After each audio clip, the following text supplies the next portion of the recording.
Yes, guys, can you hear me okay? Mic check. Yes, you're hearing. All right. Welcome. Welcome. All right. So, welcome to the working session, right? Um, so what we're going to be doing during this session is we're going to be doing the actual like work on whatever topic topic that we're dealing with. So for example, this week we won't be starting the work, but next week we'll be jumping into our first exercise, right? Remember, if you ever want to keep track of what we're doing, um, just head over to the class website. So let's see here. Over here, right? There we go. All right. Here we go, and we go to Intro to Digital Design Media, right? For the Oh, right. Everybody is already familiar with the site, right? So you know the URL for the site. Um, so you know how to get here. Am I correct? Everybody is familiar with the URL?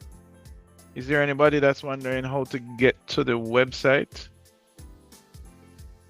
If you're familiar with how to get to the website, give me like a thumbs up emoji or something. Cool, cool. I mean, I want to get like a thumbs up from 2%. All right, the thumbs up are coming in. All right, cool, cool. I mean, I see at least more than 7 already, but at least you can spread it amongst your classmates, right? And the fact that 19 of you have already joined, so majority of you know how to get to the website. All right, cool. So let's go to the website here. All right, so there is one section that is new to the website. I mean, everything is new to you guys, right? Website and login and new module. I know that everything is new to you, but I want you guys to feel happy that this time around we added a new class recording section to the website. We had it before, but it's a little bit upgraded now. So right now, if you go to the website and you go to class recordings, what you will see is you're going to see all the recordings here. Obviously, this is the first one, so you're only seeing one. But the awesome thing about this is that when you click on it, when you click on this recording, you get the video. So here's the video up here. So this is what we did. This is a computing module earlier today. This is what we did earlier today. And you get a summary, which is really pretty cool. So we know that in this meeting, you can just read the top to get an idea. We talked about the computing modules. We talked about the transition to online recording through Zoom, the use of various digital tools, and we talked about the module's objective. And look, we even got a summary of what are the action items from this meeting. The next class is going to be on Monday. Everything that we should do. Everybody should update their Zoom profile pictures with a real photo of themselves. Download and install Rust Desk for any technical problems that might come up in the future and you might need to talk to a technician. Familiarize yourself with the class website. Like, this is awesome because this gives you guys an idea of what was discussed throughout the meeting. And we will have this for every meeting, right? So that is good stuff. That is good stuff right there. All right, cool. So as we know, if you ever need to check on, hey, what's the next thing I'm doing for this class again? Just look at your your timeline. It's at the top of the page. I'm gonna zoom in here so you see it. Right? It's at the top of the page, so you can see that right now we're looking on the work session, and it says students discuss the computers they recommend. Hold on. For DDM, the ideal computer, right? For DDM, not only for DDM, but for the rest of CSA, right? So that is what we're going to be talking about now. So you can see that next week we have exercise 1 to do. In the practical work session, we're going to learn how to create shades, reflection, cutouts with Photoshop and stuff like that. In the lecture session, we're going to talk about calculating image size and introduce exercise 1. So everything that we intend to do for the module is located here, right? So if you ever get confused, like, hold on, what's the next thing we're doing again? Just jump on the class website, look on the timeline at the top. Everything is laid out week for week. All right, Khalifa.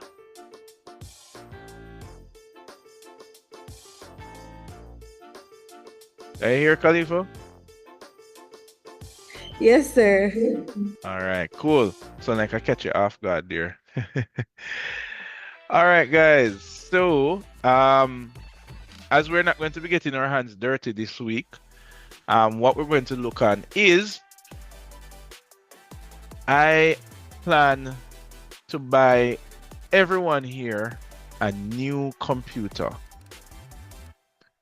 Virtually. For yourself? Virtually. Yeah. Quick disclaimer.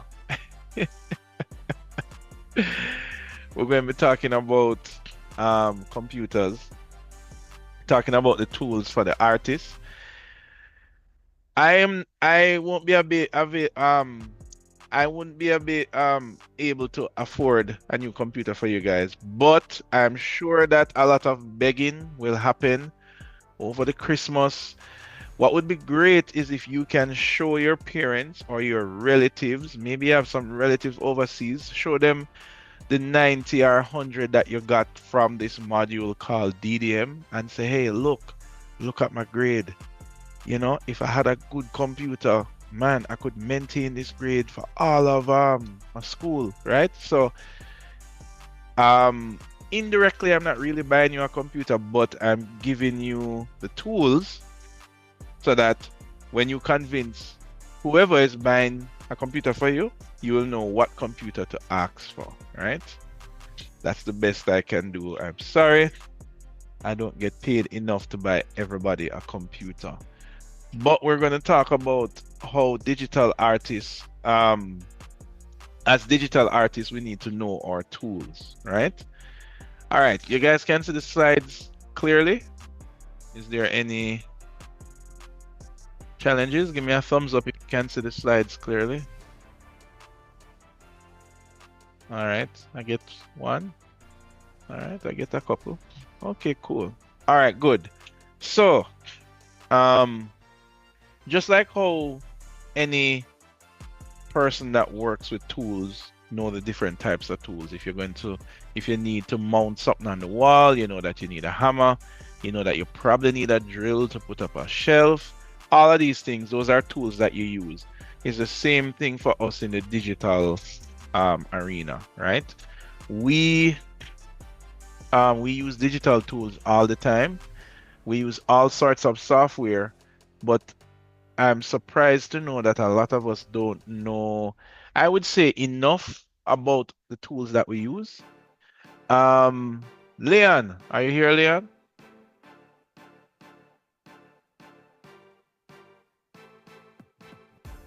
Is Leon Yes, on sir. the way?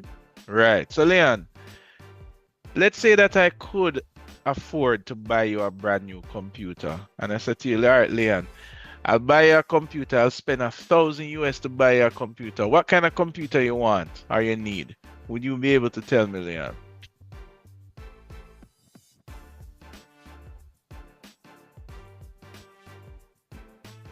So I No know, but answer. I can't remember the specs right now. All right. So the idea is that you should be able to, if if you were able to jump on Amazon or Best Buy or some website, look at the computers they have. The idea is that I want you to be able to identify which computer you need, right? Which ones are affordable. Um, I want you to know what the numbers mean, right?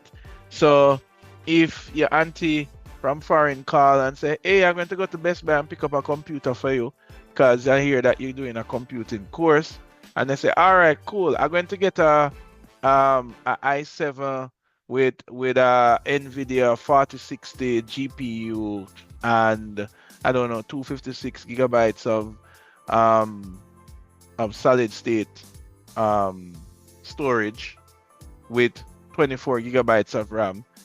All of these numbers that are thrown at you, you should be able to understand what they mean so that you don't waste like $1,000. And then when you get the computer, it's like, oh crap, I can't do any work on it. So that is our objective about knowing our tools, right? So all of these terms that I throw at you, hard drive, workstation, new laptop, video card, sometimes these are all terms that get thrown around. Some of us are perhaps computer geeks. Any computer geeks in the house? Thumbs up.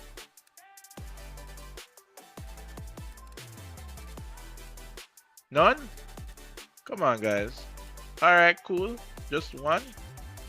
If it's just one, that means that everybody going to be asking that person beer questions. So here we do, Ian. Just charge everybody one KFC. What do you say? Sounds perfect. All right. Yeah, man. Anyway, so the idea is that I don't want you to have to pay Ian with KFC every time you need to ask about a computer question. I want to educate you with at least the base knowledge of what some of these things are. Y'all don't need to be computer geeks, but if you're going to spend your money and buy your stuff, you at least need to know what you're buying, right? So we can get all technical and talk about different parts in a computer. At the end of the day, all the parts that are in a desktop are also in a laptop. And I suppose that you guys are all going to use laptops.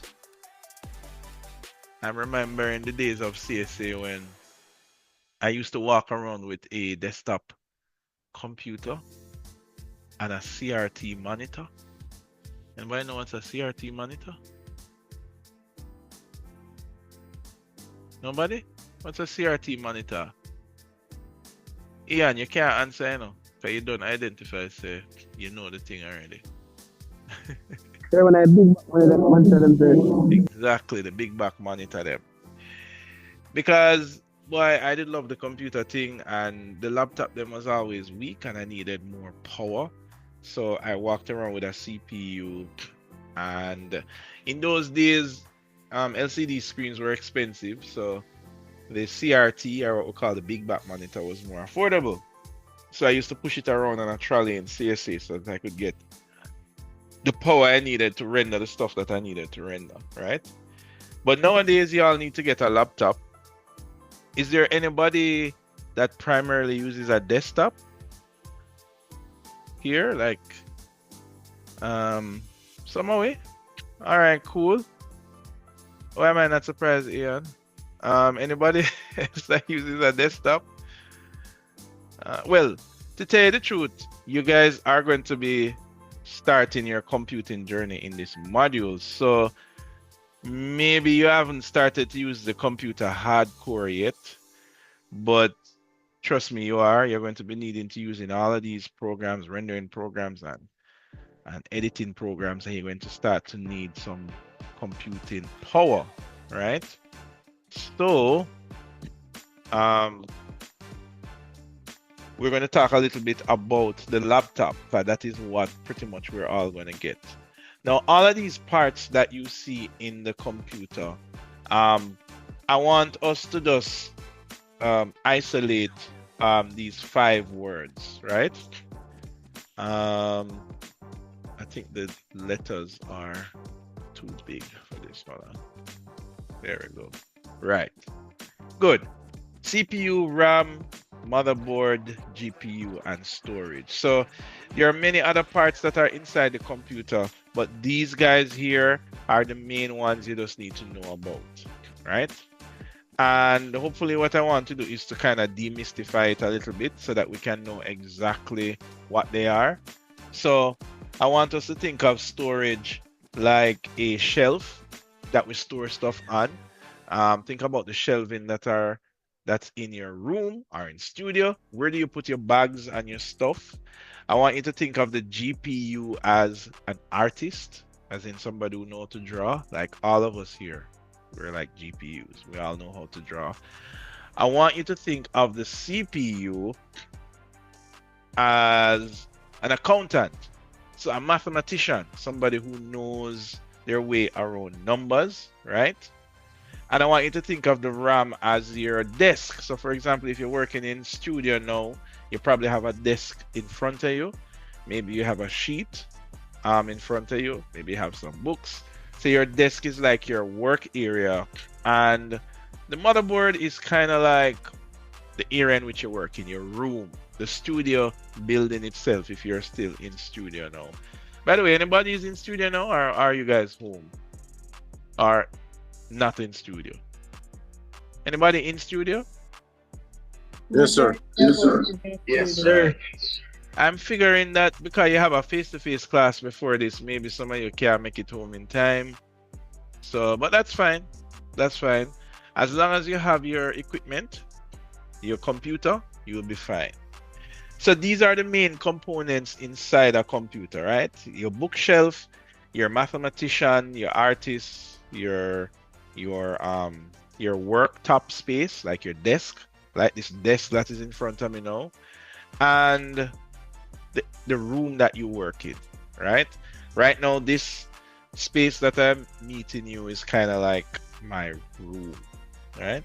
All right, so that's all that it really is. And at the end of the day, what happens? Some of these texts are kind of big, right? RAM. Yeah. Save. Yeah. This is really how the computer works in a simplified manner. You have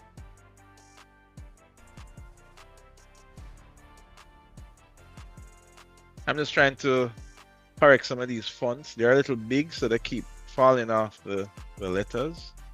That's why some of them spelled a little weird. Okay, so if you are in studio working now, you have a desk in front of you. Chances are maybe you have the laptop on your desk. Maybe you have some other books. Maybe you already get an assignment in history and you there have maybe some books in front of you going through. The fact is that whatever you can fit on the desk in front of you is like your RAM. So, for example, if you need to do a research and open 10 books, though nowadays we don't use books, we use Google, but let's say that you need to have 10 books, right?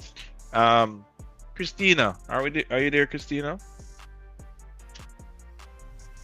Yes, sir. Wherever you are working now, could you fit 10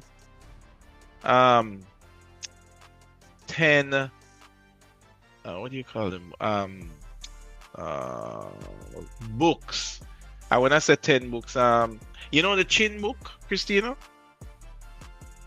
We use that already, No, right? sir. The chin? You know the chin? Alright, cool. You know no, we don't use the graphic standards anymore. Anyway, 10 big books. Can 10 big books fit on your desk that you have in front of you now? No, sir. Exactly. So right away, I would say you don't have enough RAM in order for you to process 10 books. About how much books could you fit in front of you? Sir, probably 2. So you don't have such a large area working with. So the RAM that you have is small because you can only fit 2 books. Now, chances are, Christina, if you have 10 books to go through, all 10 of them can fit on your desk.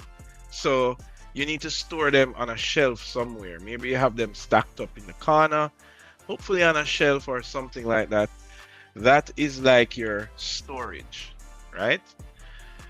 And usually your storage can fit many, many books. But in order for you to read a book, you have to go to your shelf, take up the book, open it in front of you, and you can only open 2 books at a time. So what does that mean? That means you have to take a lot of trips going back and forward from the shelf, right? So that is exactly how memory works, right? In a computer. Now,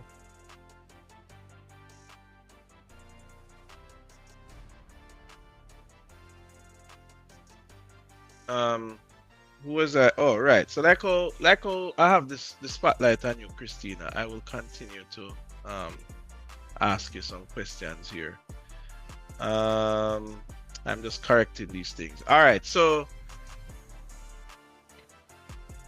in the analogy of a computer, you, the person that are reading the book. I think Christina says she can only fit 2 books in front of her. So if you needed to, what we call process the books, meaning reading it. Maybe you have a magazine in front of you that you're reading, whatever kind of books that you have in front of you. You are reading the book, so you are processing it. So if you think of yourself as a processor, the processor can only process what is in front of them. So for example, when you open that book in front of you and you start to read it, that is kind of what the processor does in your computer, right? Now, notice that there are 2 guys sitting at this desk, right? You have the GPU and the CPU. So think of the CPU as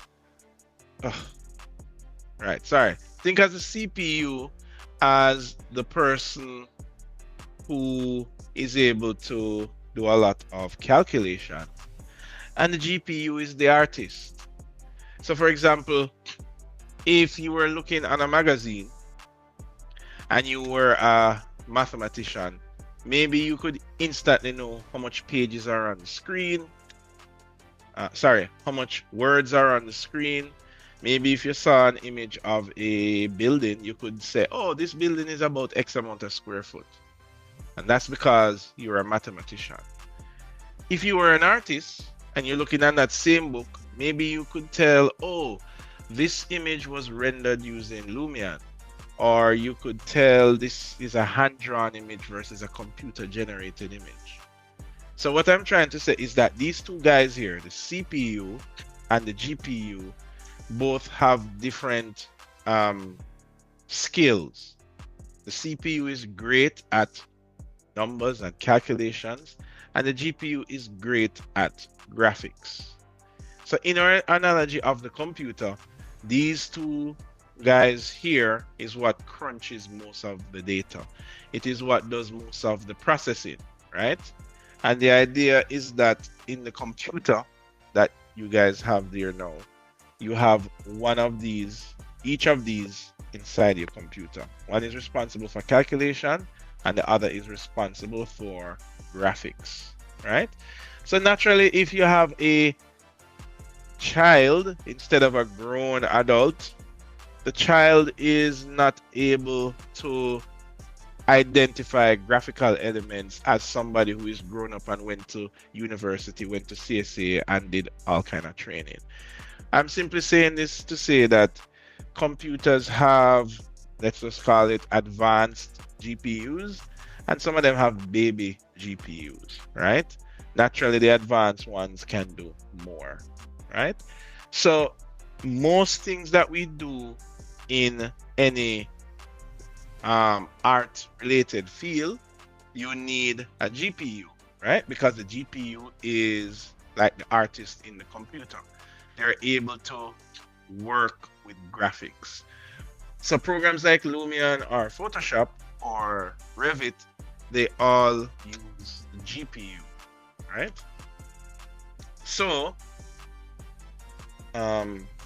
there are 2 types of computers that you guys should care about when you're going to spend your 1,000 US and your 2,000 US and your 3,000 US to buy these expensive devices?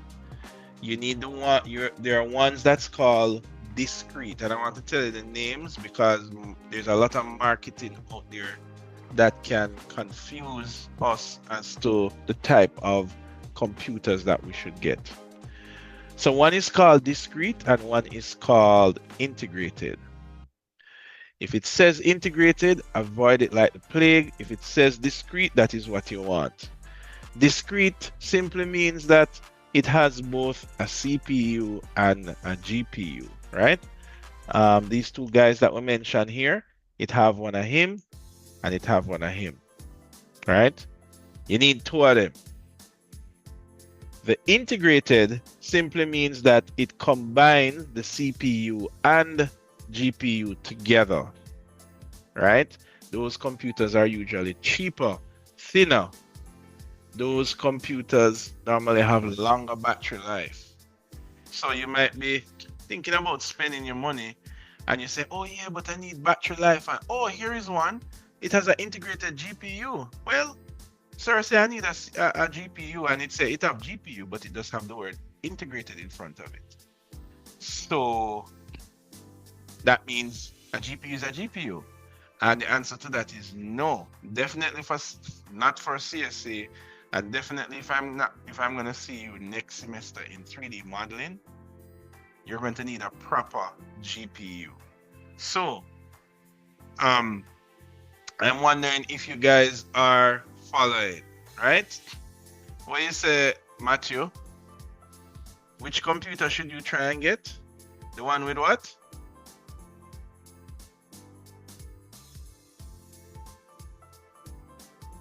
Did he say Matthew? Matthew, yeah.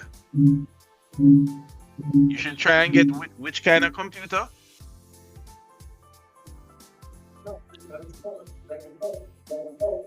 Oh, remember that. All right, I guess some of you don't have headphones yet. Remember that we need our headphones because I'm getting some feedback. You can just type it, Matthew. I will use the chat.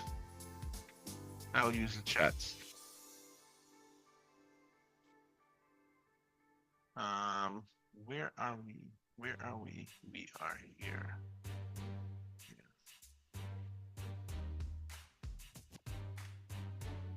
All right, so I want to talk a little bit about the GPU, and the reason for that is that the GPU is, well, let's just say that GPUs right now are in heavy demand.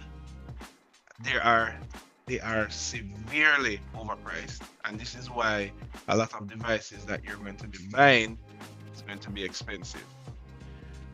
I show you this chart to tell you to make sure you get the discrete CPU because it don't matter how much money you're going to save if you get a computer that does not have a dedicated or a discrete GPU, you're going to be suffering through the rest of CSA.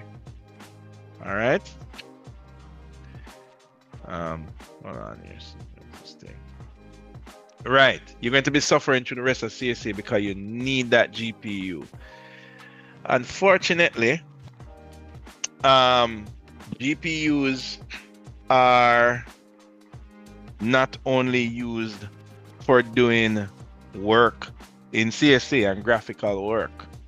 I think I'd asked this question earlier that who among us play video games? I think like 3 person put up them hand, right? Well, probably more than that. I also mentioned that if you play, what was that, Candy Crush on your phone, it still counts. However,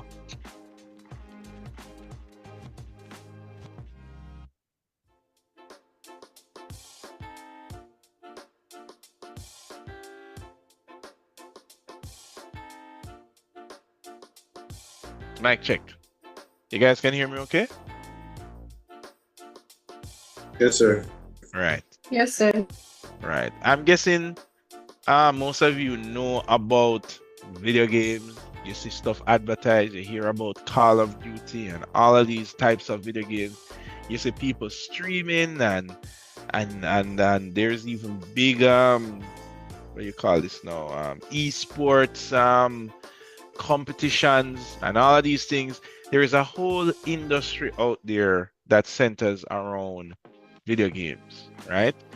And the central component that is behind running video games is a GPU, right? So gaming um, is one of the key things that a GPU is used to do. And that's why you will hear most people say, hey, if you need a computer for CSA, just buy a gaming computer, right? There are two other reasons, though, that make GPU in high demand and make them expensive. The other one is Bitcoin mining, right? Anybody ever heard of Bitcoin? Anybody? Yes, sir. Right. And it may not be something popular in Jamaica. One of the reasons for that is that Bitcoin mining requires a lot of energy, right? And the way that it works is you get a lot of GPUs and connect them together, and you use the GPUs to process, let's say, transactions. I don't want to get too deep in it, but imagine when you guys go to the bank and you go to the bank to withdraw money, there's a teller in front of you, and that teller goes to their computer and then bring up your account and then say, okay, sir, you're withdrawing $100, and they input that figure in your account details so that they can keep track of your account, right? So that's called a ledger, right? So that's what the teller does. So Bitcoin mining is kind of like a bank without a teller, right? It's not governed by a human person or organization. It runs, let's just say, in the cloud. And how it runs is basically a bunch of persons in the world come together and combine the processing power of their GPUs. And every time you process a transaction, you get money.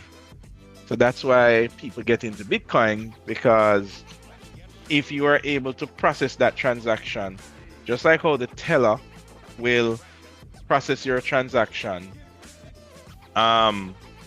when the GPU processes your transaction, you get a little change. It's a tiny change. This is why people put lots of GPUs together, so those tiny change add up to a lot. But as I said, not popular in Jamaica because JPS, man, electricity is expensive out here, and all of this stuff requires electricity, right? But nevertheless, it pushes up the price of graphics cards, or GPUs. The last one there, that is the talk of the town, right? Everything is AI. I bet you guys, you can't blink twice without seeing or hearing something about AI nowadays. And the engine behind AI is GPUs. It's all about the GPUs. Granted, those GPUs cost a bunch more money and are bigger, but you can have your own personal chat GPT without having to pay money for a subscription if you have a proper GPU. So that's why a lot of persons are creating their own AIs. And how they do that, they use the same GPU that the gamers use. They use the same GPU that the Bitcoin mining persons use. And they use the same GPU that you, the students of DDM in CSA, need to finish your module. So there's a lot of demand on GPUs, and this is why the prices of it is so expensive. Right? So I just wanted to highlight that factor right there. But nevertheless, guys, do not buy a computer that doesn't have one, because you will struggle, especially in architecture where you have rendering. All right, so this is what a GPU looks like. It looks very fancy. It looks like some kind of a spaceship, right? For those of you that are computer nerdy persons, you probably know that it looks like this. But for those of you that are seeing this for the first time, and you might say it looks like something out of Transformers, the reason for that is that, well, the marketing people wanted to make it look good because it costs enough money. So it does look kind of fancy with all kind of fans and angular aesthetics. But essentially, all it is, it's a board, basically like a motherboard that processes graphics, and those graphics could either be in a desktop or a laptop. There are three main companies that manufacture GPUs. So when you go on Amazon to buy a computer, it will either say NVIDIA, it will say AMD, or it will say Intel, right? All three of them.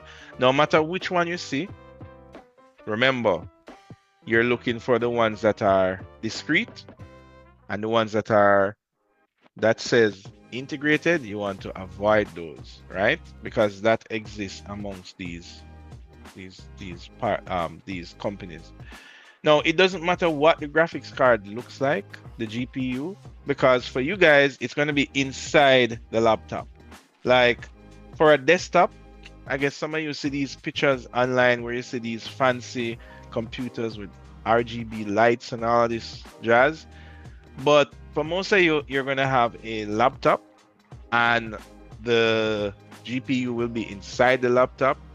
So it's not going to look like this thing from the future here. You're just going to have a laptop and all it will say is maybe the word NVIDIA on the laptop. That's how you know that you have an NVIDIA graphics card, all right, or GPU.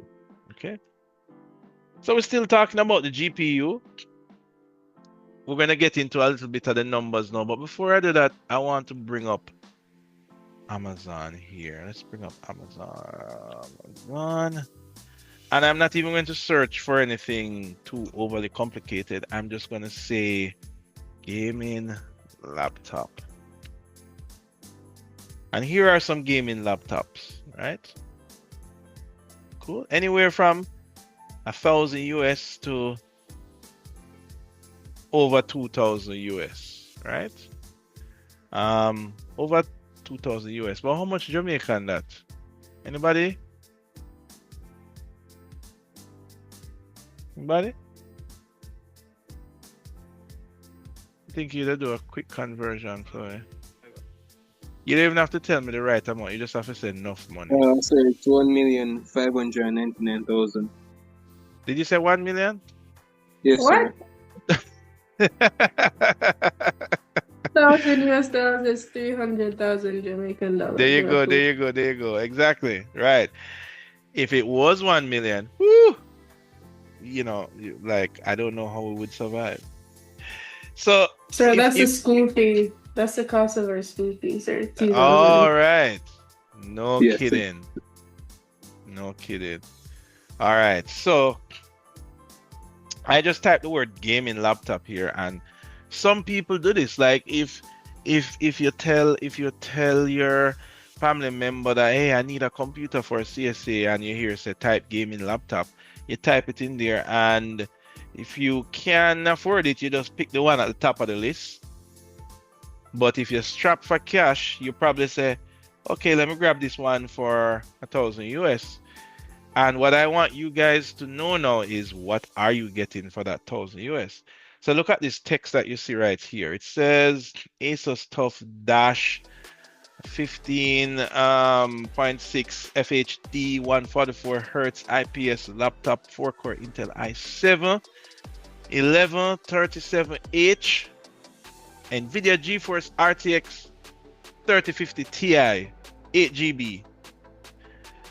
Do I need to even continue with all of this tech jargon? But believe me, guys, if you're going to be spending 180,000 thereabouts, you're probably going to want to know what some of these numbers mean, because the worst thing you can do is spend your $1,000 and buy a laptop only to discover that it can't work for you in CSA. It costs too much money, so you can't get a new one, so you're stuck with it, right? Trust me, that happens a lot, right? Which is why we have this at the front of our class. So I want to start with the most important thing, which is the GPU, right? It's the most expensive thing, but it is the most critical thing, right? Now, based on our talk a while ago, I'm wondering if Gianna can tell me in this text that I see right here, what is the GPU, right? From Amazon. What is the GPU? Can you spot it, Gianna? Is it the Intel Core? Good guess. Good guess. All right. Is it the Intel Core? All right, let me hear from some other people. Come on, guys. We just talked about it a while ago. I see Ian, you're banned from answering.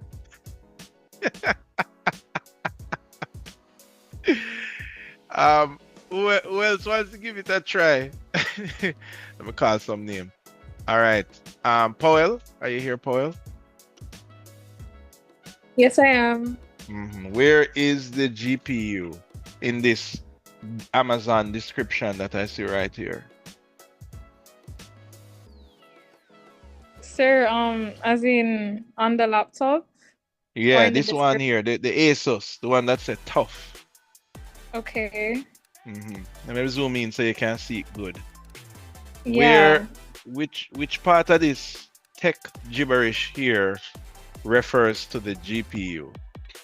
Sir, it is tech gibberish. To be so honest, I can't tell you. But remember, I tell you a word. Remember, we spoke about 3 words. We spoke about AMD. We did say Intel. That's why Gianna did a good guess. And then we also said NVIDIA. Remember? Sir, it's so blurry. Is it the 11570H thing? Nope. The GeForce? The NVIDIA. Right. So remember.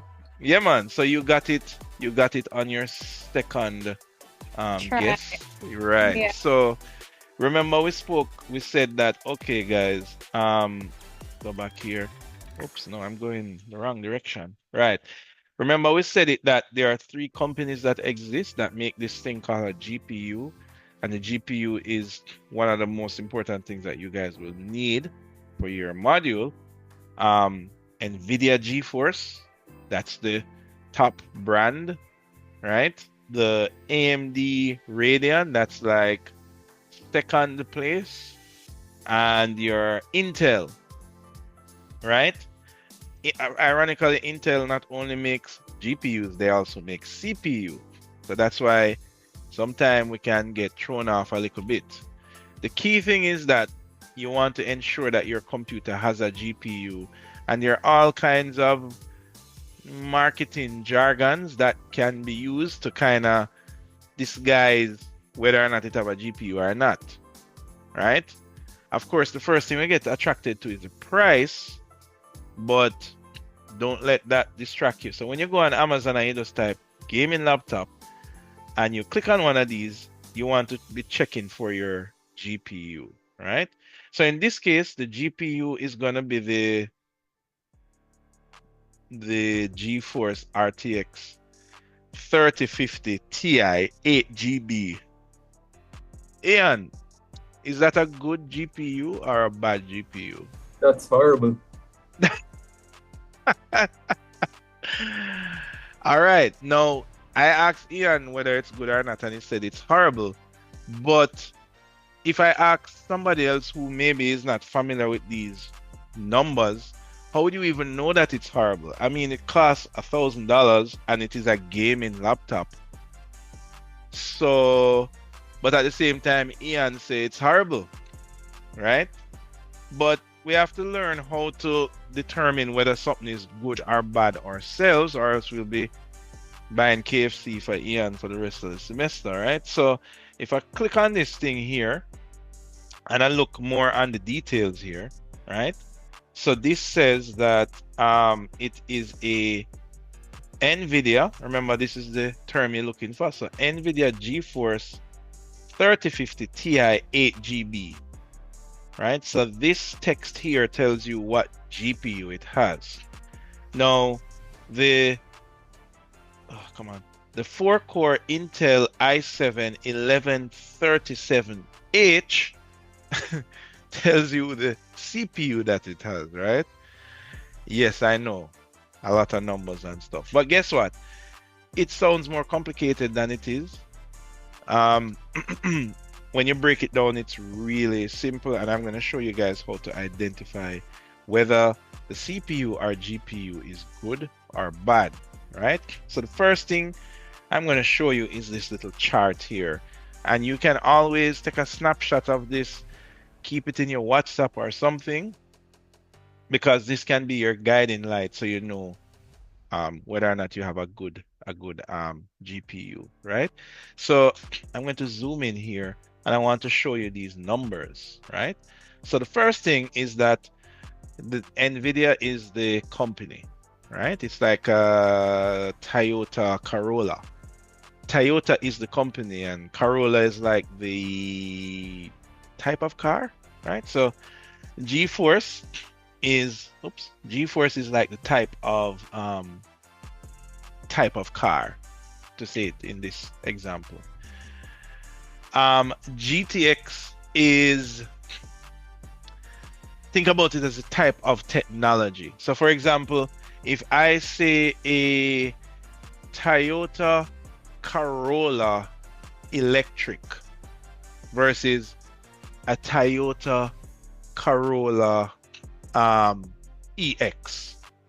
So the fact that it says electric, you know that, oh, this is an electric Corolla, and it's made by the brand Toyota.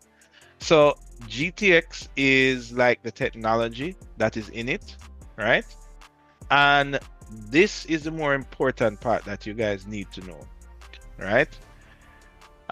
These 4 digits. The first 2 digits tell you the generation, or like the year. So for example, if I said a Toyota Corolla electric 2025, what does that mean? That means that it was manufactured in 2025. That means it's a modern vehicle.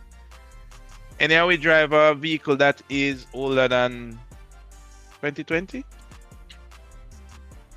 Nobody? Your parents? Anybody? They have like an old Mitsubishi 1990? Alright, maybe that's too old. But I'm sure you guys know the difference between, for example, a Toyota Camry that is 2023 versus one that is 2021, right? Obviously, one is older than the other. So the first 2 digits tells you the generation. Now, I have a question for Gabriel. Are you here, Gabriel?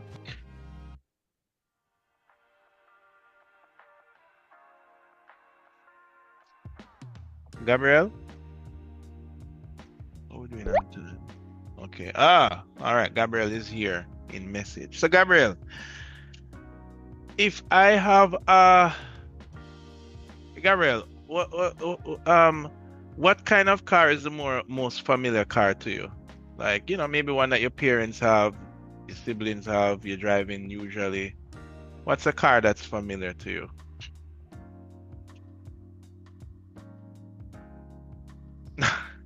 Toyota. Which one are the Toyota them? There is so much.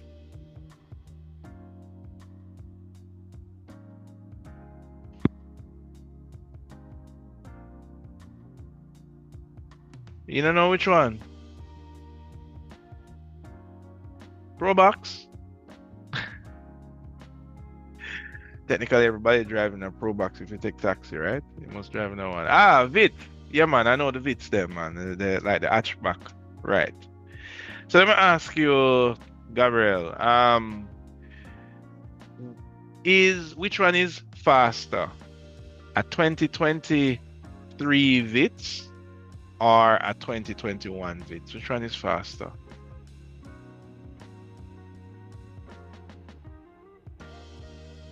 $2023. All right, fair enough. Fair enough. All right. Oh, you assume? Okay, okay, fine, fine, fine. Ruthan, are you here?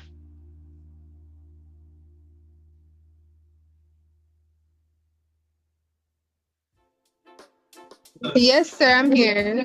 All right. And what I'm going to try to do, I'm going to also point out, Gabriel, where's your profile picture? Ruthan, where's your profile picture? Remember, everybody, we need to have, cameras are not mandatory, but profile pictures are, right? So that we can know what we look like.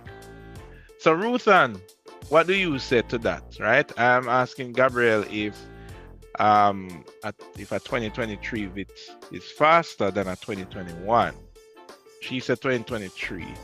What do you think?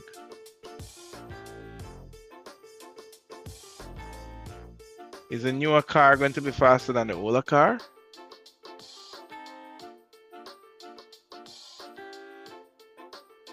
Sir, I feel like it depends. Okay, depends on what? Well, the model. Okay, cool. Depends on the model. I mean, the two of them have VITs. One just newer. The newer one probably shaped nicer. Well, which one is faster?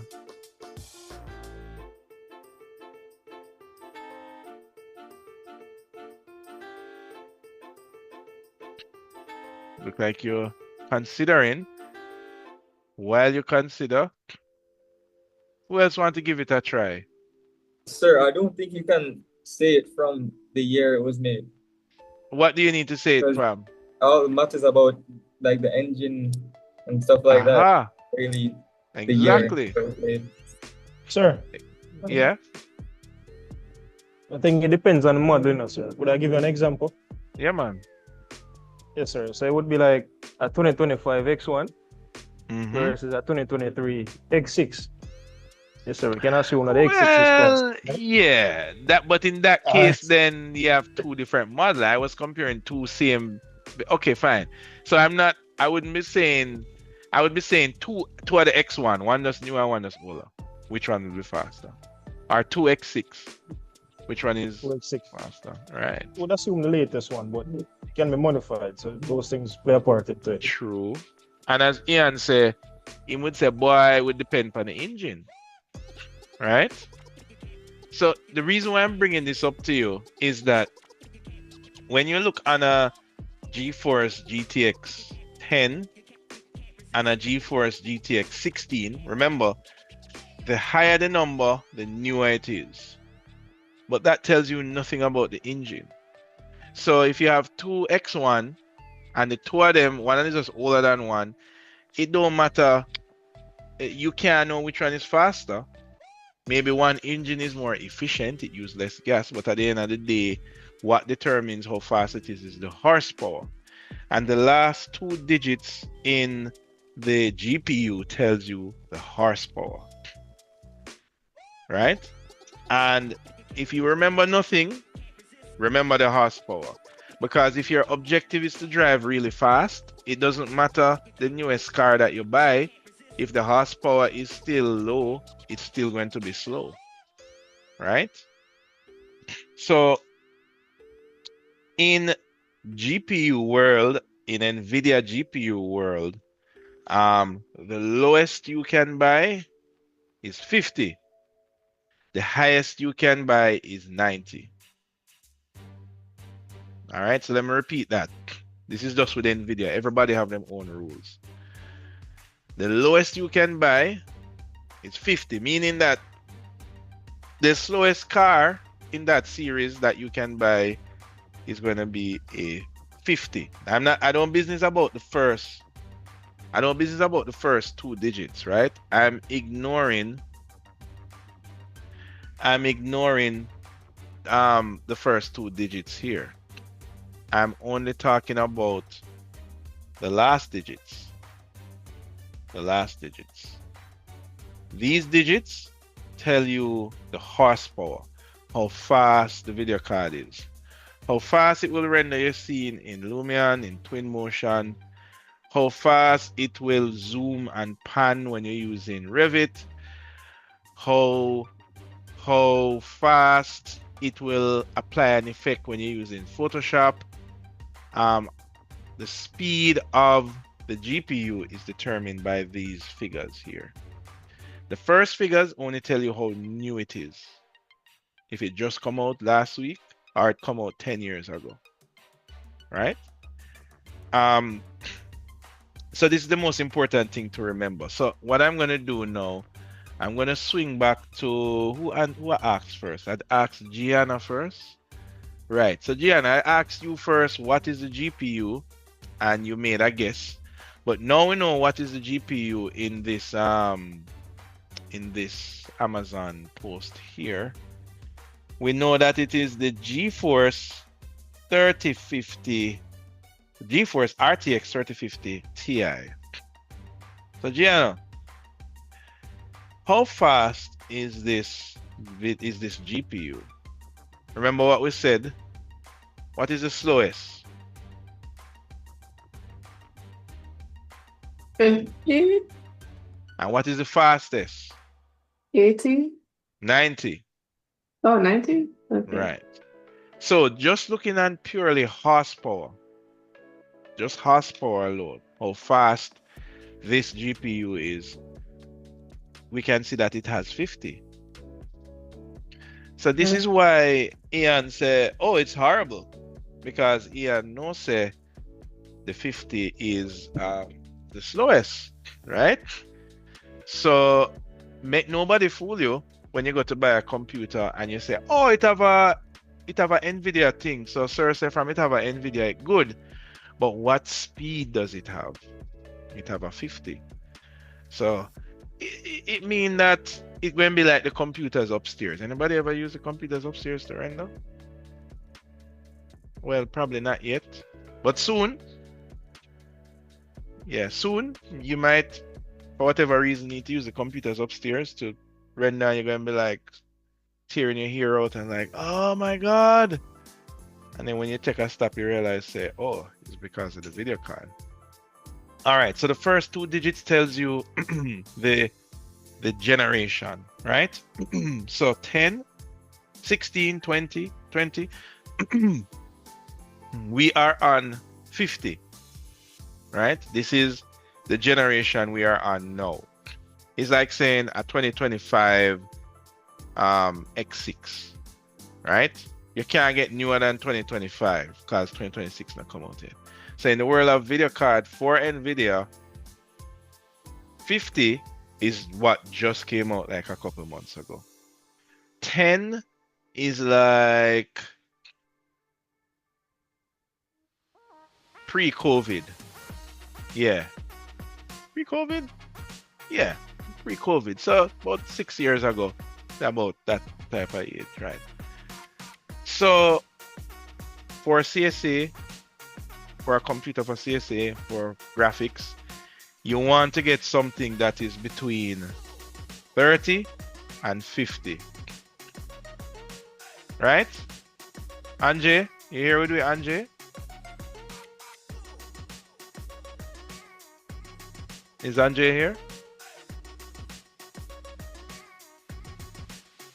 Anjay finding the unmute mic. All right, while Anjay coming on, Torian.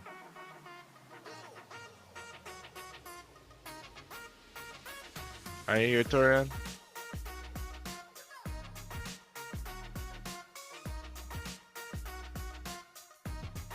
Yes, Torian is here. Right. So Torian, so for CSA, in terms of the year, you're looking for something in NVIDIA land that is between 30 and 50. Now let me talk about the horsepower, right? You want to look for something that is between 60 and 90. So this 3050, I would not recommend. You could use it and suffer, but I wouldn't recommend that you suffer, right? So the the the lowest card, if you are buying an NVIDIA, that you should look for will be 3060, and the highest one, if money is no object to you, will be a 5090. All right, so let's put that in context and look on two more examples. We'll go back to Amazon, right? So let's go back to where we did just type in gaming laptop, and let's look on the one at the top of the list, like this Alienware M18, right? Can you guys identify what GPU this has? Come on, who going to tell me? Quick time. Sir, the NVIDIA GeForce. Which one? The NVIDIA GeForce RTX 470. Exactly. Does it meet the standard that we discussed? Yes, sir. Right, because it's a 40, that's good, that's higher than 30, and then it's a 70, that's higher than 60, right? So you want to be looking for those minimum numbers. So what I want you guys to do is that when I say these things, you need to write them down. Like, you don't need to write down, if you don't write down anything, I'm going to be telling you what are the minimum specs that you should be looking for, because these things are expensive. This computer costs like 300,000 US, more 300,000 Jamaican. Sometimes when you go to buy a computer, it might say 4050, right? So, but then you might see a cheaper one that say 3060. You understand? You better you go for the 3060 than buy the 4050. Remember, horsepower, anything that is higher, that is 60 and up. All right. That means that if you go anywhere and see these cards here, the 10 something or 16 something or 20 something, don't buy it. All right. Don't spend your money. Don't waste your money. All right. The RTX that you see in front of it is just, like I said, it's an electric car versus not an electric car. So don't buy anything that don't say RTX. It must say RTX. If it don't say RTX, avoid it. All right, cool. I should also say that, remember I tell you that there are 3 brands that exist. NVIDIA is going to be the most expensive and the most popular. It has a technology that's called ray tracing. It's the R in RTX. The other guys do support it, but it is not, I would say, to not get it, because for architecture, most of the programs that we're going to be using, Lumion, Twinmotion, D5, if you do use Maya, or we won't be using Maya, but for those of you that are more advanced, maybe using Maya, 3D Max, Cinema 4D, all of these things utilize the technology of ray tracing, right? And the green guys there, NVIDIA, they have the most powerful ray tracing engines out there. The other 2 guys are good. You will survive with them, but when you, in terms of quality, it will be fast, but the quality might not be as good as the NVIDIA when it comes to using the rendering programs. I mean, with that said, still consider to get them, right? So the second guy here is AMD. AMD works very kind of similar. It says AMD Radeon RX 5700 XT. Oh, by the way, these letters at the end. So, for example, NVIDIA have TI and Super and Super Duper, whatever. These are just like you see a X6 limited edition. You know what I mean? Meaning them only make 1,000 of them. You know, the TI means like it's awesome. It's awesomer than the ones that are not TI, meaning faster. The Super is the same kind of thing. These are mainly marketing gimmicks. I mean, from a from a numbers perspective, they are faster, but I don't think you guys would like. We don't really see the difference unless you're like a hardcore gaming person that needs to spot every single frame. You know, maybe if you play competitively and that kind of stuff. For what we are doing, don't too worry about the TI and the super duper and those things. Pay attention to the horsepower and the year, right? So just in case you want to save a buck and go for the AMD guys, it's the same thing. The RX kind of don't get anything less than RX. Make sure it's a RX. 57 is the generation. It has nothing to do with the other companies' naming. They just choose they want their own naming. So just because this is a 57, you can't compare it to a 3060. It's two completely different companies, right? So in AMD world, I don't remember which is the latest one. So guess what? I'm gonna type it in Amazon. I'm going to say AMD gaming laptop, right? And right off the bat, we can see ooh, this one is 3000 odd, right? I'm not like digging down, I'm just typing from the top of my head. Okay, which one says AMD? Actually, none of these says AMD. All of them say NVIDIA actually. Oh, because I type, okay, I'm going to type AMD Radeon gaming laptop. All right, here we go. Let me see what we can find now. Well, I guess all of these actually only have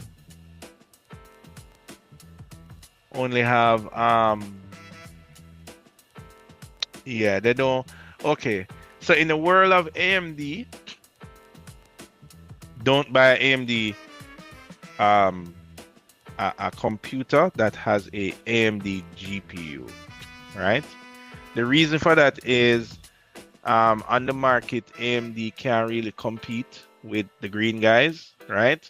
So what AMD does is that they compete in the integrated graphics market, right? What do I mean by that? If you remember, when we were looking on these slides before, I gave you two names. I said one that is discrete, that's what you're looking for, and then one that is integrated, that's the one you want to avoid, right? The integrated is when they combine the two together. The discrete is when you have two separate people. You have the guy that does the numbers and the guy that does the graphics. NVIDIA and Intel, they can't compete with, sorry, did I say NVIDIA? Sorry, Radeon and Intel. That's these guys here. Where are they? Here, right. So these two guys here, as it relates to laptops, right? So that's a laptop. You want to say no. You don't want to buy a laptop that has a AMD GPU or a Intel GPU because they only compete in the low-end market, meaning the integrated graphics market. All right. So basically, if it don't say NVIDIA, don't buy it. As it relates to laptops, not desktops. That's what it summarizes to. All right, you guys following? Yes, sir. All right, please don't waste your money. So I want to show you this. I want to show you this here. Let's say you want to buy a gaming laptop and you say, oh, hold on, see HP here, Victus, is only for $588. It has a, oh Lord, what are they saying here? It has a Radeon RX 6550M, right? So 65 is the year, how new it is, and 50 is the horsepower for AMD 50 bad, right? You're hardly going to find a laptop that have anything higher than 50 for AMD. And that's because they know that people not going to buy it. People going to buy the NVIDIA anyway. But for people who just want a computer for them little brother, them little sister, so they can play Roadblocks or do some little quick editing for social media, that is fine. But for you guys that are in CSA and you're doing graphics and DDM, stay away from that. All right. Actually, this one here have a higher one. This one have a 77. Oh, but it's 7700. No. It costs more money, but NVIDIA, just buy that one, guys. I'm not even going to go into all of the nitty-gritty. All right, so I'm going to go back and type just the word laptop here.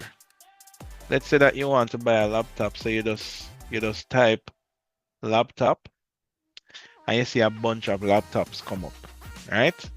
You didn't type gaming laptop, you just type laptop. And let's look at this laptop for $800, right? Let me just click on it here. So let me see what this is saying. All right, can anybody identify the video card in this laptop? I don't want to run out of time. So Ian, can you identify which graphics card this this laptop have? Sir, I'm looking very hard. I'm not really seeing one. Exactly. That is the point that I want to tell you guys. Whenever you go looking for a computer and it doesn't blatantly say NVIDIA or AMD or whatever, it means that it's an integrated GPU, right? It's just marketing stuff. They're not going to advertise something that they don't have. You get what I'm saying? They're just going to leave it out altogether and just show you the good stuff. 17-inch business laptop, blah, blah, blah. If you don't see the NVIDIA, just avoid it, guys, right? Don't be fooled. This is $800. If you added $200 more, you could have buy the other computer, and which would have been way better than this, even though that one was said 50. All right. So that's the other thing I want to point out. If you don't see it, it simply means that they don't have it. You can go searching in the like descriptions and stuff like that, but you don't even have to. The fact that they don't advertise it here. Remember, this is a money-making business. GPUs, I told you guys, they are very popular and they're used in many industries, and everybody is going AI crazy. GPUs are expensive nowadays. All right, so that's it with GPUs. The other small thing that I would say with GPUs is that they also have memory, but I'm not going to go deep into that. Anybody that wants to discuss further, or maybe you're thinking about getting your computer, you can talk to me about the smaller details. I'm just keeping it at the surface level here, guys. All right. Now, the next thing to talk about is the CPU, right? Remember, the GPU deals with graphics, Photoshop, Illustrator, Lumion, and the GPU, that's the GPU. The CPU deals with calculation, right? How fast, but it contributes to how fast your computer starts up when you open up Photoshop, the time that you click on the icon to the time it pops up, things like that. It is your CPU. So your CPU, nowadays CPUs come as multi-processor, like it says dual core, 4-core, all kind of things. It simply means that there are more than one CPUs. One thing I should highlight, and I want to ask somebody this question. I should ask Shamario. Shamario, are you here?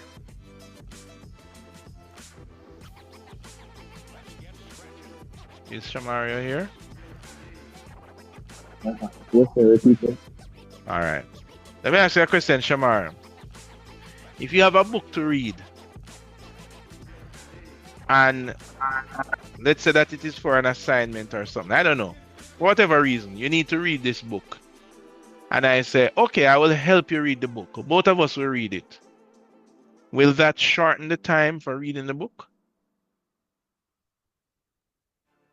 The one book, Yeah, the one book. in a sense, What is that? How comes? All right, wait. Don't answer the question. Let me bring up another scenario. Let's say that you need to paint a wall. And I say, all right, then I'll help you paint the wall. If I help you paint the wall, would that make painting the wall quicker? Yes, sir. So compare that to reading the book. If I help you read the book, will it help you to read the book quicker? Yes, sir. I would ask, but how? Because Yeah, because you're doing too. Because you gonna read half of the book. I gonna read half of the book. But how you gonna know my half? That is the thing, sir. Exactly. So the reason I bring up this example is most computers advertise multi-core, 4-core, 10-core. Look at this one here. It says 10 cores. Like, whoa! 10 cores must be really fast because it says 10. And this other computer says 5. So the 10 must be faster. And what I want to tell you is that there are some tasks on the computer that having more than one people work on it is quicker. Meaning, if more than one person's paint a wall, it's quicker. But if more than one person attempt to read a book, it actually takes longer. Because you have to read it, I have to read it, then I have to tell you about my part for you to understand what I read. I mean, that's not very efficient. And it's the same thing with processors. When you see 10 core, 5 core, 12 core, those are only useful when a software uses all the cores. For 90%, I'm going to say 90. Okay, for 80% of the things that you do on the computer, it's only going to be using 1 or 2 cores. Hardly it ever use all 10 of them. So another marketing thing to avoid, when you see big number with core, it don't mean that it's faster. It just means that there are more people. But having more people don't always make the work quicker. Firstly, if you have a whole heap of people and all of them are mathematicians, it's not going to help you with an artist job. So what am I saying? If you have a really good CPU, but the work that you're doing requires a GPU, then it's all for nothing. Right? So what does that translate to? Well, CPUs they make it very difficult for you to know what CPUs are good and what CPUs are bad. I know you might be saying, why would they do that? I mean, GPUs is not so bad because usually they have the generation and then they have the horsepower, so you can kind of follow it. You know that 50 bad, 90 good, anything in between. But CPUs, it's absolute madness. So I don't know, like if I should just go back to and type gaming laptop. Unless you are going to be like a computer nerd and you like the numbers and these things, most of these things are going to seem very like hard to read. So for example, this one for $1,500, right? Check it out. It has a RTX 5060. That's good because it says 5, which is the latest generation, and it says 60, which is, it's the slowest that you should get for dealing with graphics. That's all good and dandy for the GPU, but the CPU It is saying that it has a i7 14650HX. Wow.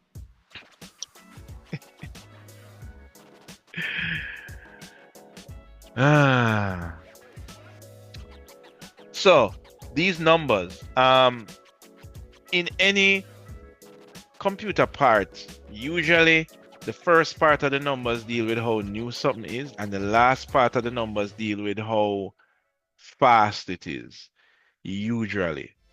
And usually there's some letters at the end, which for the most part, well, I would say for CPUs, you want to look out for these 2 digits here, right? In this case, it says i7. Hold on, I should start with the fact that there are, let me go forward. Right. For CPUs, there are 3 major CPU brands. I'm going to say 2. I don't count Apple. Are there any Apple fans here? Anybody have an Apple laptop? I think there was one person that had one. Thumbs up if you have an Apple laptop. Anybody? One person? Okay, good. Most of us have Windows computers, and the reason for that is, another person. The reason for that is, of course, a lot of the software we use, they don't have a Mac version. Luckily for DDM, I mean, Photoshop have a Mac version, Illustrator, but Revit does not have a Mac version. Twinmotion has a Mac version. Lumion does not have a Mac version, and so forth. So what I'm getting at is that most of the software that you'll use in architecture, in digital work. Yes, Powell, what's up?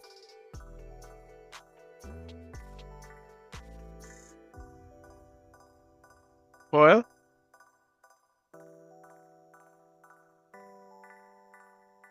Or was that a arrow hand? Kalia?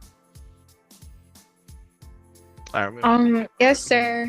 Mhm. I want to ask about like the different programs that we have to use, like Revit and Photoshop and stuff, and how it would operate on like a regular laptop, like not one of the gaming laptops, maybe like a regular Dell or HP or something, because we'd have to have like probably like 4 different softwares at once. True. That is yeah. true. That is true. So how would it like function? Well, you said the word regular, right? What's a regular computer? Either the computer, either it has a dedicated GPU or an integrated one. All of them have CPUs. So it's really a matter of what's the horsepower of each of these devices, right? So we already talked about the horsepower of the GPU. So I can give you an idea of what horsepower would run a program good. So, well, that's actually coming up in a few slides. So stick up in, I'm going to answer that question. Right now, this slide that's here is really just getting you guys familiar with CPU. We don't talk about the GPU already. We know that there are 3 brands, but we know say one of them is the top brand. And when it comes to laptops, just buy that top brand one, right? Desktops, we can have a separate conversation about that. For CPUs, they exist primarily 2, and then you have these other subs. I put Apple in a sub. I'm sorry, Apple fans. The reason for that is that the Apple is really good, but there's really a challenge with the software that you're going to use, right? Some of them just are not made for Apple, so you're going to have to jump through some hoops. And the other one is called Snapdragon. Snapdragon is new on the market. Snapdragon is the same guys that make CPUs for your phone and tablets. So you see the phones that you have, the Android and the iPhone, well, not the iPhone, but like the Android tablets. the CPUs in these guys are made by Snapdragon. They're not made by Intel or AMD. And these guys decided that they want to come into the laptop market. So they have started to make laptops that have the Snapdragon processor in there, which is the same processor that's in your phone. Obviously, it's a more powerful one. But I would avoid those for now because you guys need power. You need raw power. These guys, these CPUs here, for Apple and for Snapdragon, they're great for saving power, mobility.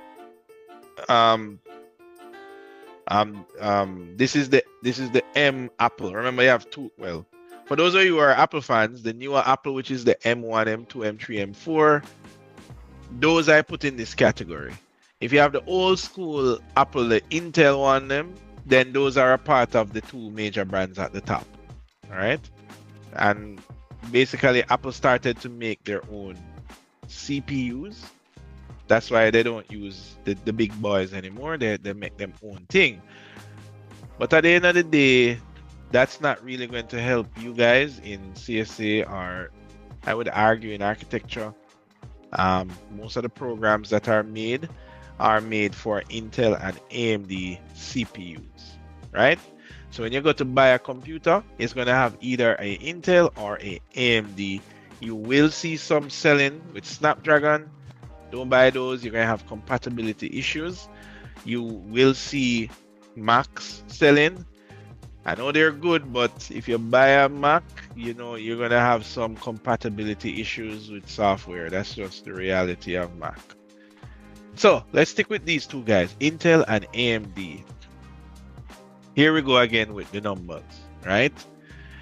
For the CPUs though, I want to tell you that without getting super complicated, i9, i7, i5, those are like low, medium, and high end. So i9, fast. i7, fast-ish. i5, it's not exactly slow, but it's slower. i3, avoid. All right, I don't even put it on this list. So for example, I'm going to jump back over to my Amazon page here. All right, so this has an i7. It's good enough. It's faster than i5, right? Then it has a bunch of numbers. I'm not going to dive into the numbers yet because we're probably going to be short on time, right? But if any of you want me to speak about the numbers, maybe you're thinking about buying a computer or somebody's buying one for you, then I can go in and talk about these numbers. But for now, i3, i5, i7, and i9. For Intel, you're looking for i9, i7, i5. If you're really strapped for cash, you can buy the i5, right? All right. Some of you will see the other brand now. So let me type AMD gaming laptop. All right. So AMD do things a little bit different. They have Ryzen 5, Ryzen did I forget them? Ryzen 7, I think. Let me see. Go to Intel. Yes. Let me skip. Right. So this is AMD now. They have Ryzen 5, Ryzen 3, Ryzen 9. You basically want to get, and Ryzen 7. I don't know why Ryzen 7 isn't here. Why would they put 539? I would put 579, but anyway, it doesn't matter. You want to get Ryzen 9, Ryzen 7, and Ryzen 5 if you're strapped for cash, right? Of course, they have numbers. Again, usually the last part of the numbers is the horsepower. But if you buy something that is Ryzen 9, you know, so you're already up in the upper echelons. Yes, Ian. Sir, I noticed you don't have the 3Ds. How come? Yes, because I don't want to dive too deep down into the technicalities. If for those of you here that are, you just want to get a computer, you don't want to dive down into the numbers and whether it have 3D this or whatever. If it's a 9, you're already in it. It's almost like you're going to buy a car and the car is well, if you're a Honda, it have the RSX on it. Say it's a sports car. Whether you buy the RSX as in the Civic, or you buy the RSX version in the, give me another car, Accord. Hold on, Accord don't have RSX. You know what? Type R. Sorry. Whether you have a Civic and it's a Type R, or you have a Accord and it's a Type R, so from it's a Type R is a fast car, right? So when it's a Ryzen 9 or Ryzen 7, say you're up in the upper echelon. And of course, when you're in the upper echelon, there will always be upper and lower upper, right? There's always levels to everything in life. But if you just want to identify which one is the higher and which one the lower, that's why they have these numbers, right? So for example, if I look here, you will see that this is a Ryzen. So this is i9. Remember I was telling you about that? This says Ryzen 7, right? So Ryzen 9 is the highest, Ryzen 7 is the middle, and Ryzen 5 is the low. So notice when I put in gaming laptop, you're only seeing Ryzen 7 and Ryzen 9. That's because that's like the faster types. All right, guys. All right. So I need you guys to pay attention because we have a class activity that I'm going to leave you guys to do. And it's going to require you to pick a proper laptop, right? So hopefully you guys are following, right? Okay. All right. So that is AMD. Unfortunately, I'm going to have to confuse you guys because last year Intel decided to rename everything. So they completely threw out i5, i7, i9, and they're no longer using that to judge their computers. So you guys are just going to be really confused now because when you go to buy a computer, it was easy for you to say, oh, i9, yeah, man. But now you're going to have to contend with the new naming scheme if you're buying a new computer. And if you're buying an old computer, you have to work with the i5, i9, and them things there. So let me go back here and let me see if I can find a new laptop. So I'm going to say 2025 gaming laptop. All right, let me see what we find here. All right, so notice this Alienware say i7, so yeah, that's good. Let me see what we can find here. Intel Core i7, that's still new. All right, here we go. Look at this one here now. Now you might look at this one and say, all right, good. Let me look at the video card and you see RTX 5080. I mean, this is a very expensive computer, but anyway. So say, oh, it's a 5, that is the latest, and it's a 80, that is just one step down from 90. So say the GPU is good to go. Now, when you look at the CPU now, you don't see i5, i9 or nothing. You see this Core Ultra 9. So, yes. Intel has totally renamed how they do CPUs. They did this about 2 years ago. So if you go to buy a CPU now, just know that let me try to remember this now. So i9 is now Core Ultra 9. Yes, Core Ultra 9. And then you have a Core 7. Oh my God, this is so confusing. But yes, this is just, don't blame me, blame Intel. Anyway, you're looking for Core Ultra 9 and you're trying to avoid Core 7. All right, guys. So I will leave you with that. I won't confuse you anymore. So for example, if you look on this computer, it says Core Ultra 9, right? So say good. I mean, it must be good if it costs like $500,000 for sure, right? Or you might look on a computer and it says, see this one, Core Ultra 9, and it costs, So Core Ultra 9, if you're buying a 2025 computer, stick to those. If you see something say Core 7, just avoid that and look for the ones that say i7, i9. All right? Whose brain is exploding now? Everybody?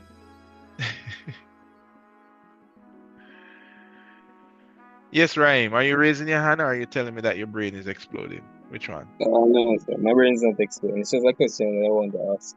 Yeah, go ahead. I was just wondering how stark is the processing power between the Core 9 and Ultra Core 9 or something? Or can you give us Core an example? Core For 9. yeah. Right. Hold on. You mean the i9 and the Core Ultra 9? Yes, sir. Right. Right. Yes. Right. So I'm going to be honest with you. The reason that Intel did this is because Intel is not doing so good now as it relates to their company, right? Meaning that AMD is the market lead now. Well, they're kind of like leading the market in performance.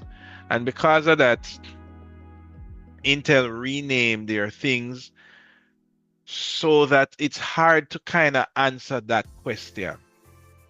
So you're asking how the i9 compared to the Core Ultra 9. The Core Ultra 9 is they merged the i5, the i7, and the i9. They merge it into one thing called Core Ultra 9. So the answer is we don't know. I was thought you were going to say very stark. Well, of course, they market and said that it's better. They basically said, hey, we're going to stop building these processors and then we're just going to build this processor. And this one is better than these. But it's not really. They just kind of smudge everything together under one name. And then now you're going to have to watch the numbers at the end of that. So yeah, I don't want to go too deep into this because we're pretty much near the end of class. But for the next couple classes, we can talk about it. You can ask me questions about it and I can go into the deep nitty-gritty. For now, i5, i7, i9, or Core Ultra 9. That is for you guys in CSA. All right. Avoid i3, avoid Celeron.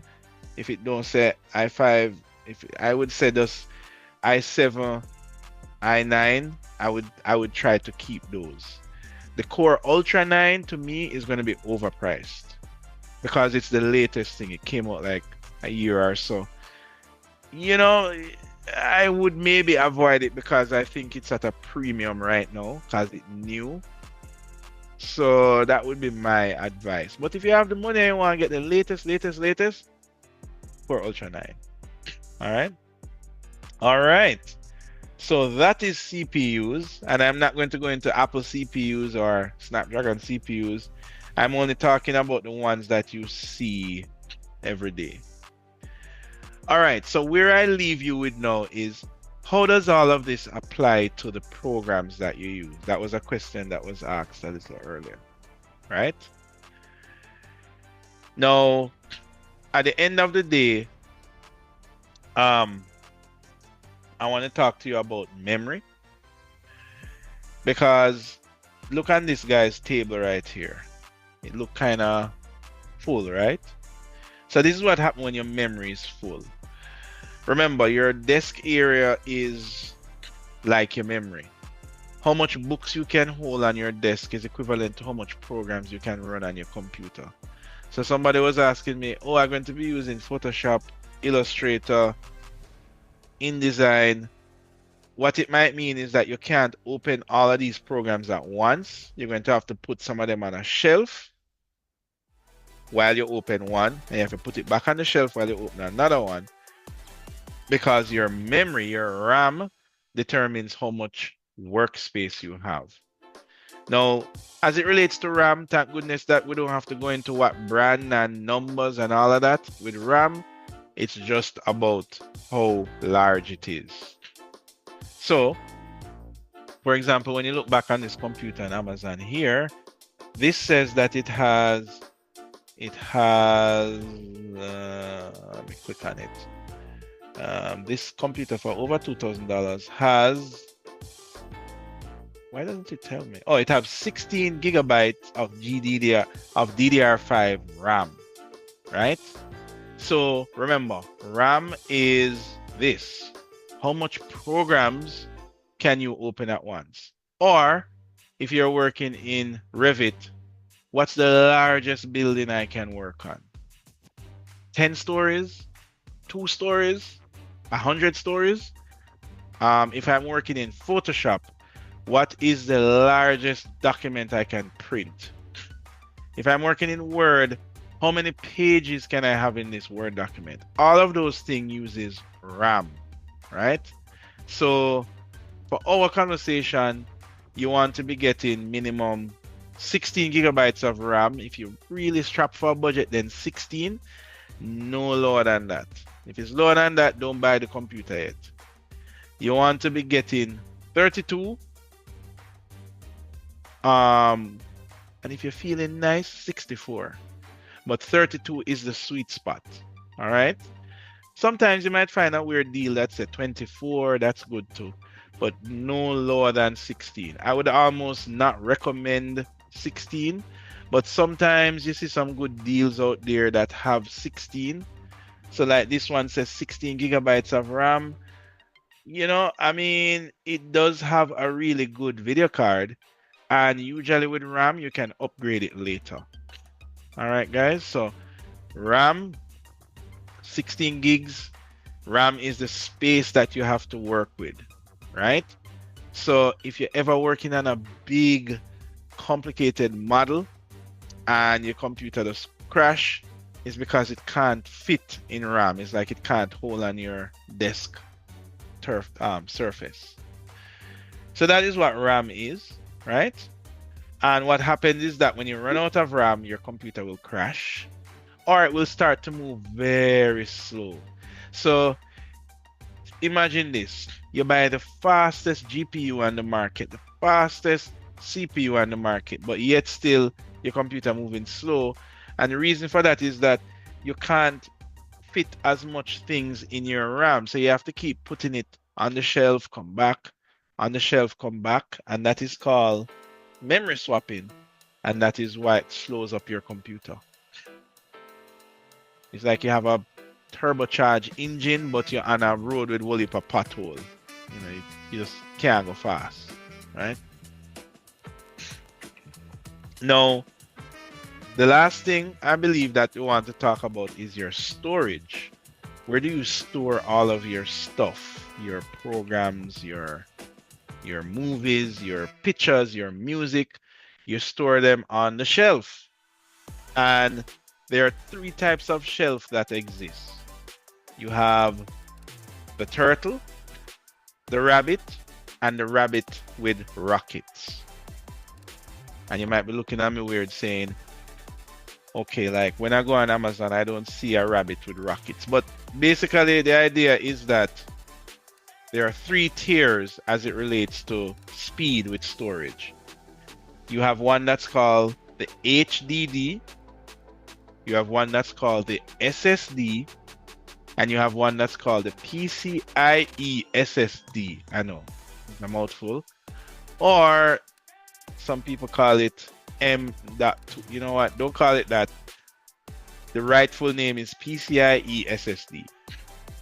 Obviously, the PCIe SSD is the fastest. It's the rocket. It's the rabbit with the rockets. And the SSD is the slowest. It's the turtle. So when you go to buy a computer, I'm going to pull up back the Amazon thingamabob here. Right.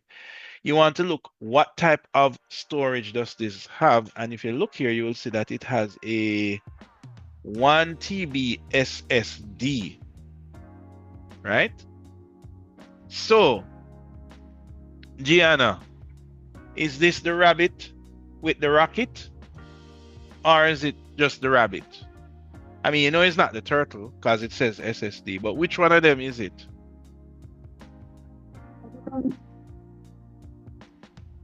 Is it just the rabbit? I mean, is that 1 terabyte or? Yeah, 1 terabyte. But the key thing here is that it says SSD.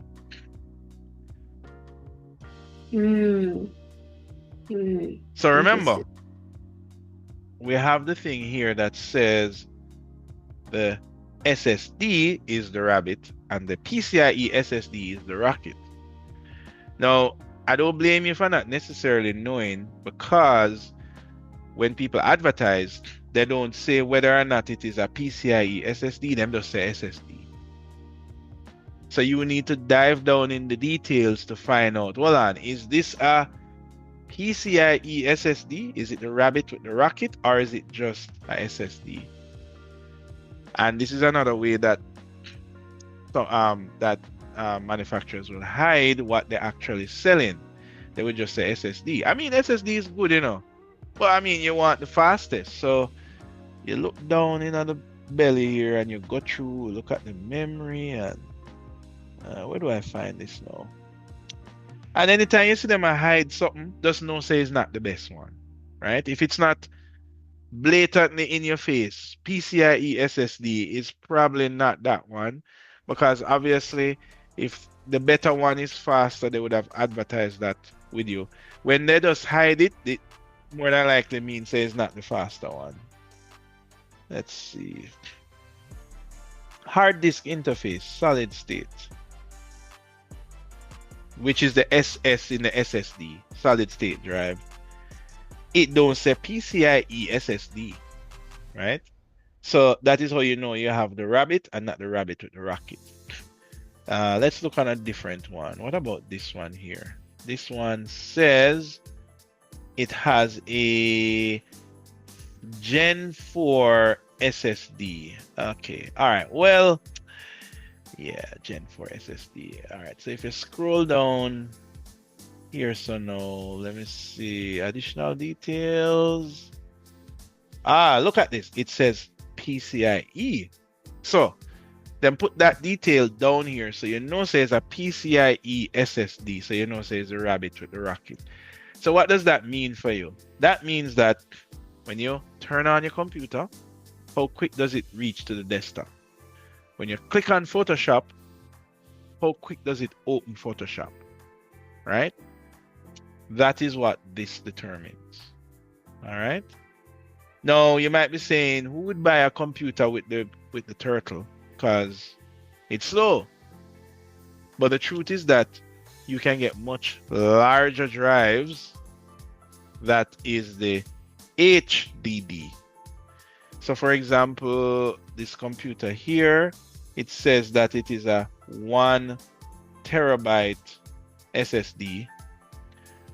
If I bought this in a HDD, I would probably be getting like 4 terabytes or 10 terabytes or whatever, because the HDD is cheaper, but it's slower.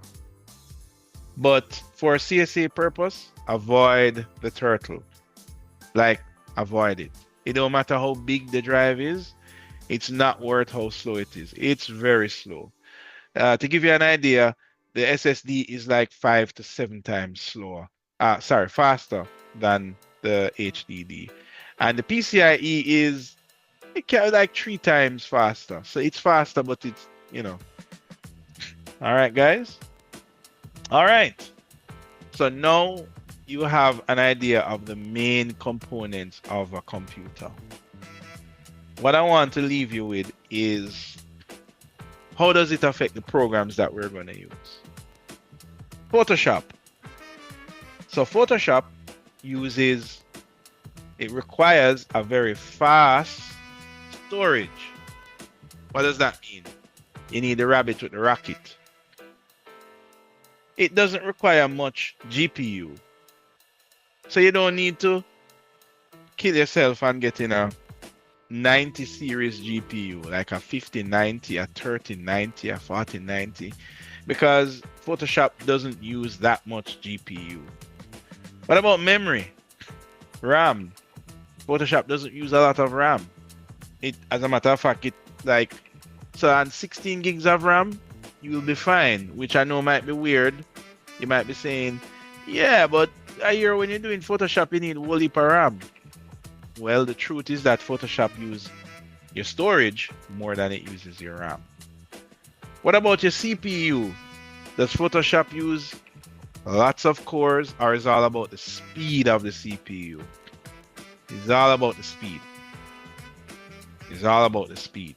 So i9, Core 9, Ryzen 9, right? Speed. Even though those don't fully tell the speed, but I'm just summarizing. What about Lumion? Now, we're not going to be using Lumion in this course, but I figure most people here know about Lumion. So in architecture, you're going to be using programs like Lumion. What you notice about Lumion, you don't need a big hard drive. You don't need a fast hard drive. Like, that doesn't matter to Lumion. What matters to Lumion? It's all about the GPU. So the 90, the 30, 90, the 40, 90. You know what? Let me not say 90 because those are ridiculously expensive. But you get the idea. Not 50. You definitely don't want to get 50 if you're going to do a lot of Lumion in, right? Lumion use a fair amount of RAM, not all that much. CPU, yeah, fast CPU will really help Lumion. Revit, you're going to be using this for like 4 years of CSA. What does Revit need? Very fast hard drive. Well, fast hard drive. Good enough GPU. Doesn't need too much of a GPU. Memory, lots of it. You need lots of memory. CPU, you need the speed. And you need the cores. You get what I'm saying? Now, all of these programs that you see here, like, you can see that different programs require different amount. But it's not like you're going to use one program. So it's not like you're going to buy a computer just for Photoshop, right? You also have to think about the future when you start using Lumion, and the future when you start using Revit. So what am I saying? At the end of the day, you need a good computer. Most of us probably don't have $5,000 US to drop on a computer. That's like closer to $1 million, right? Most of us will probably buy a computer for $1,000, $1,500, and that is still 200,000 Jamaican. So it's still expensive. But most of us will be buying a computer in that range. What that means is that you will have to give and take. So you're going to have to give up something for something else. And the reason that we did this presentation is so that you guys know what you're giving up. All right. So that is pretty much our class for today. This is usually the longest class because I try to cram this information in your brain, right? Most classes would be pretty much done earlier because this class ran a little late. So this is when we start to get in the exercises. But I always use the extra time to go through this because some of us are going to be getting computers and stuff, and I don't want to see you guys waste so much money and get something that you're not happy with or that you're not going to use. So that said, what I want you guys to do for me is I want you to find me a computer. I'm giving you $1,500, right? Virtual money, right? And I want you to find me a computer that can be used in CSA. Now you can go over budget, but you're going to have to give me the reasons why. And you can go under budget, and you have to give me the reasons why too. All right. So that is going to be our first class activity, right? We're not going to do it in class, obviously, because we're at the end of class. I'm going to leave this to you. We'll talk about it when we meet next week, right? And what I want you to do is when you find that computer, meaning you go on Amazon, you go on Newegg, don't go on eBay. The computer has to be new because I don't trust eBay necessarily. All right. When you find this computer, I want you to send the link using the class website. So if you go to the class website now, and you go to computing, and you go to intro to digital design. If I scroll down here, right, so here it is. This is the class activity. I want you to submit your most cost-effective computer for CSA. All you need to do is to click this drop-down thing here. Using the online stores such as Amazon, Newegg, etc., select an ID laptop for CSA studies, taking into consideration all the things we spoke about. All you have to do is paste your name, first name, last name, ID, and the link that you found. And if you have any comments to tell me, like you want to explain why you went over budget, you can tell me. All right. Yes, Raheem, you have a question about how much money no. I'm giving you? No, sir, I don't. Carla was just asking. Oh, about okay, what okay. you want. Right. So, all right. So $1,500, right, is what you'll be spending. You can go over budget, but you need to tell me why. And what you do, just come to the class website and submit the link. That's all you need to do. All right. So that's going to be it for our class. As with computer, there is much more things we can talk about. I don't want to dive too deep down. You can talk to me one-on-one when it comes to that. Remember, you can message me if you're thinking about buying something and based on what we spoke about, you have a question. Sure, feel free to reach out. All right. Sir, Yeah. so this is the first one, but I'm seeing class activity number 2. I know, yes. I'm going to rename that because last year we had another activity, but this one, we just jumped into this one. So yeah, ignore that. I'm going to update the website. I'm going to update the name. So this is really class activity 1. Yeah. Yeah, we never had another class activity, so that's fine. Just do it. That's the main thing. Just do it so that I can record that you did it. All right, guys. So remember, you're not going to meet me on Wednesday because we're having all classes on Monday. If for any reason there's a clash or you miss the class, you can go to the recording. Let me reload this. You can go to the class recordings here, and there's a summary of the class, and there's a video of the class that's there. Yeah, remember to register for the class website, right? So that I have your name and information. That's super important, so you can see your grades. All righty then. All right. So pretty much that is it for class today. I will see you again next week, Monday. All right, guys. Oh, remember, you need Photoshop for next week.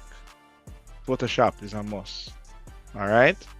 So in our working session, we're just going to jump right into it. So make sure that you have the Photoshop ready. talk to So the that- technician if you don't have it, he can help you to get it. All right. You can also pay for it as well. I think it's like $25 per month, I think. And then you get the latest version with all of the bells and whistles if you get it straight from Adobe. Talk to Neville if you want to download it. It's also in the lab, but it's a really old version in the lab. So be warned about that. It will still work, but it's old. All right. So Photoshop is what we're going to need for next 2 classes. We're going to use Photoshop, Illustrator, InDesign, Google Sketch, and SketchUp. Those are the programs for the module. Get the Photoshop first. All right. Okay, guys, that is it for today. I will see you next week. Enjoy the rest of your week. Remember, no classes on Wednesday. The next class is next week, Monday. All right. See you later, guys. I'll post the class recording.